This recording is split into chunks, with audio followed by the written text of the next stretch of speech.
Australia పర్యటనకు వెళ్లిన team India జట్టు ఇంట్రా స్క్వాడ్తో వార్మప్ మ్యాచ్ బరిలోకి దిగింది.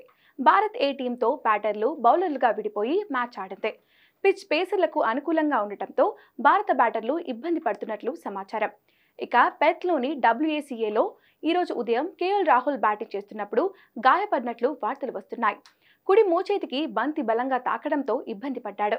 వెంటనే ఫిజియోథెరపిస్ట్ వచ్చి ప్రాథమిక చికిత్స చేయగా నొప్పి తగ్గకపోవడంతో మైదానాన్ని వీడాడు. దీంతో పెర్త్ టెస్ట్లో అతడు ఆడటంపై అనుమానాలు రేగాయి. దీనిపై BCCI నుంచి ఎలాంటి అధికారిక ప్రకటన ఇంకా రాలేదు. మరోవైపు విరాట్ కోహ్లీకి కూడా గాయమైందని ఆస్ట్రేలియా మీడియా పేర్కొంది. అంతేకాక మిస్టరీ గాయం కోసం కోహ్లీ స్కానింగ్ కూడా వెళ్లాడని రాసుకొచ్చింది. కోహ్లీ గాయం స్వభావం అనుచితంగా ఉండటంతో స్కానింగ్కు వెళ్లాల్సి వచ్చిందని తెలిపింది. వ్యక్తిగత కారణాలతో team India captain Rohit Sharma Perth టెస్టుకు దూరమవుతున్నాడని ప్రచారం జరుగుతున్న వేళ కీలక ఆటగాళ్లు గాయాల పాలవ్వడం టీమిండియా శిబిరంలో ఆందోళన కలిగిస్తుంది. న్యూజిలాండ్ టెస్ట్ సిరీస్లో పేలవ ప్రదర్శన చేసిన విరాట్ కోహ్లీ ఆస్ట్రేలియా సిరీస్ కోసం తీవ్రంగా సాధన చేస్తున్నాడు. సిమ్యులేషన్ సెషన్లతో పాటు నెట్స్లో చెమటోడుస్తున్నాడు. తిరిగి లయను అందుకోవాలని కసిగా ప్రాక్టీస్ చేస్తున్న తరుణంలో గాయమవ్వడం కోహ్లీకే కాకుండా టీమిండియాకు ప్రతికూలమే. కాగా గత 6 టెస్టుల్లో 22 సగటుతోనే పరుగులు చేశాడు.